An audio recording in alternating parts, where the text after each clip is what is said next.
The Book of Ruth is a captivating narrative found in the Old Testament of the Bible. It tells the story of Ruth, a Moabite woman who demonstrates remarkable loyalty and faithfulness to her mother-in-law, Naomi, after the loss of their husbands. Through a series of providential events, Ruth's path intersects with Boaz, a wealthy landowner and relative of Naomi's deceased husband.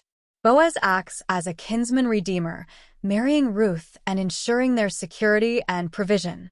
The book highlights themes of loyalty, redemption, and the sovereignty of God, showcasing how ordinary individuals play a part in God's grand plan. With its timeless message of love, faithfulness, and divine providence, the Book of Ruth continues to inspire readers today. Overview. The Book of Ruth consists of 4 chapters and is set during the time of the judges in Israel. It primarily follows the lives of 3 central characters: Naomi, Ruth, and Boaz. Key themes and significance are loyalty and kindness, providence, restoration, and genealogy. Chapter 1 of the Book of Ruth sets the stage for the rest of the narrative, introducing the main characters and providing the context for the events that unfold. It begins with a backdrop of famine in the land of Israel during the time of the judges, prompting Elimelech, his wife Naomi, and their 2 sons, Mahlon and Chilion, to leave Bethlehem and seek refuge in the neighboring country of Moab. In Moab, Elimelech dies, leaving Naomi a widow with her 2 sons. The sons marry Moabite women named Orpah and Ruth, but tragedy strikes again when both Mahlon and Chilion also die, leaving Naomi without her husband or sons. This leaves Naomi, Orpah, and Ruth as widows, vulnerable and without male protection in a patriarchal society. Feeling destitute and bereft, Naomi decides to return to Bethlehem, having heard that the famine has ended there. She encourages her daughters-in-law to return to their families in Moab and find new husbands, releasing them from any obligation to stay with her. Orpah tearfully agrees, but Ruth steadfastly refuses to leave Naomi, declaring her loyalty and commitment in one of the most famous verses of the book: "Where you go, I will go, and where you stay, I will stay. Your people will be my people and your God my God." Ruth 1 verse 16. Despite Naomi's attempts to dissuade Ruth, she accompanies her mother-in-law back to Bethlehem, where they arrive at the beginning of the barley harvest. The chapter ends with Naomi and Ruth's arrival in Bethlehem, setting the stage for the rest of the narrative, which will explore themes of loyalty, redemption, and God's providential care.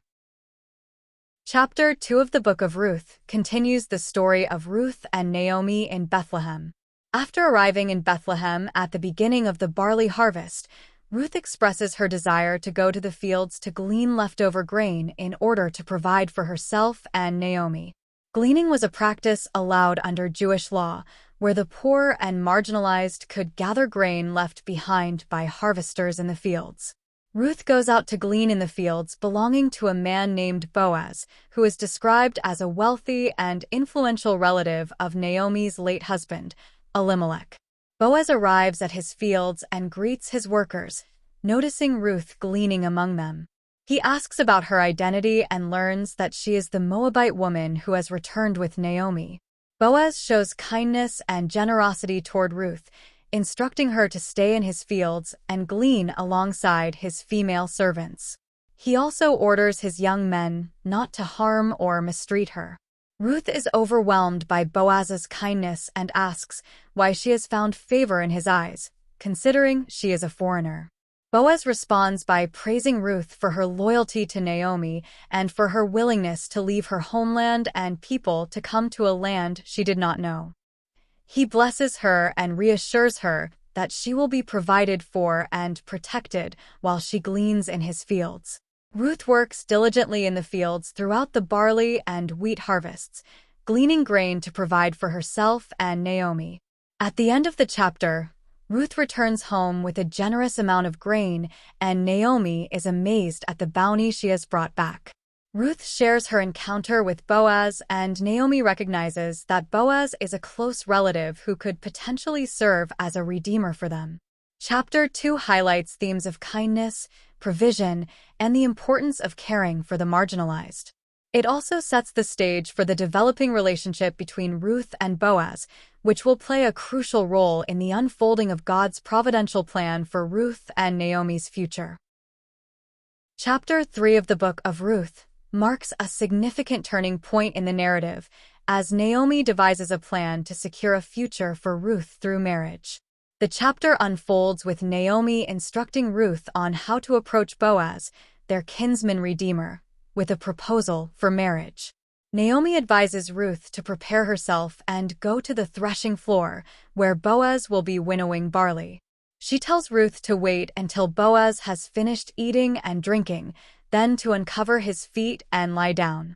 This action may seem unusual to modern readers, but in the cultural context of the time, it was a symbolic gesture to indicate Ruth's interest in marriage and her willingness to enter into a legal arrangement with Boaz. Ruth follows Naomi's instructions and goes to the threshing floor, where Boaz is sleeping. She uncovers his feet and lies down. In the middle of the night, Boaz wakes up to find Ruth at his feet. Surprised, he asks who she is. Ruth identifies herself and asks Boaz to spread his garment over her, which is a symbolic act of requesting his protection and provision as her redeemer. Boaz responds with kindness and integrity, praising Ruth for her loyalty and virtue. He acknowledges that there is a closer relative who has the right of redemption before him, but promises to settle the matter in the morning. He also gives Ruth a generous amount of barley to take back to Naomi.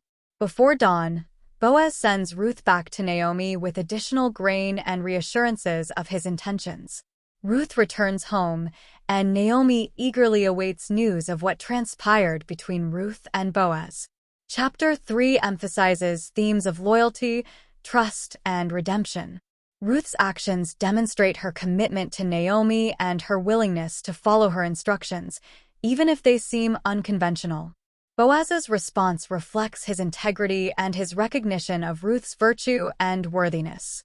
Together, Ruth and Boaz's interactions set the stage for the resolution of the story and the fulfillment of God's providential plan for their lives. Chapter 4 of the Book of Ruth concludes the narrative with the resolution of the story and the fulfillment of God's providential plan for Ruth and Naomi. In this chapter, Boaz takes decisive action to secure Ruth as his wife and fulfill his role as her kinsman-redeemer. Boaz goes to the city gate, where legal matters and transactions were often conducted in ancient Israel. He seeks out the closer relative who has the right of redemption before him and gathers 10 elders of the city as witnesses to the proceedings. Boaz presents the matter to the closer relative, offering him the opportunity to redeem Naomi's property and marry Ruth. The relative initially agrees, seeing it as a chance to acquire land, but when Boaz reveals that the redemption also involves marrying Ruth, the relative declines, fearing that it would jeopardize his own inheritance. With the closer relative's consent, Boaz officially assumes the role of Ruth's kinsman-redeemer. He publicly declares his intention to redeem Naomi's property and marry Ruth, thereby securing their future and providing for them. The chapter concludes with a formal ceremony at the city gate, where Boaz announces his acquisition of Naomi's property and the rights to Ruth. The elders and the people gathered at the gate bless Boaz and Ruth, praying that their union will be fruitful and prosperous. Boaz and Ruth marry, and they are blessed with a son named Obed. Naomi, who had once felt bitter and empty, is filled with joy and gratitude as she cradles her grandson in her arms. Obed would later become the grandfather of King David, linking Ruth and Boaz to the royal lineage of Israel. The Book of Ruth concludes with a genealogy tracing the descendants of Boaz and Ruth down to King David, highlighting the significance of their story in the history of Israel and the unfolding of God's redemptive plan. Chapter 4 emphasizes themes of redemption, loyalty, and the providence of God. It serves as a fitting conclusion to the narrative, demonstrating how God works through ordinary people and everyday circumstances to bring about His purposes and fulfill His promises. In conclusion, The Book of Ruth is a remarkable narrative that beautifully illustrates the themes of loyalty, faithfulness, and redemption. Through the lives of Ruth, Naomi, and Boaz, we see how God works in the lives of ordinary individuals to bring about his purposes and fulfill his promises. Ruth's unwavering commitment to Naomi, her mother-in-law, demonstrates the power of love and loyalty in the face of adversity. Boaz's kindness and generosity towards Ruth and Naomi serve as a powerful example of God's provision and care for his people. Ultimately, the story of Ruth points to the greater redemption that God offers to all humanity through Jesus Christ. Just as Boaz redeemed Ruth and Naomi, Jesus redeems us from sin and restores us to a right relationship with God. As we reflect on the timeless truths found in the Book of Ruth, may we be inspired to emulate the faith and courage of its characters. May we trust in God's faithfulness, knowing that he is always at work in our lives, weaving together the threads of our stories to accomplish his purposes and bring about his kingdom on earth. Now I invite any questions or comments you may have. Let's delve deeper into the fascinating world of Ruth together. Thank you for joining me on this journey through the Book of Ruth. Have a wonderful day, and please don't forget to give a like, subscribe, and hit the bell icon so that you can stay up to date on all my new videos about the living word. God bless you all.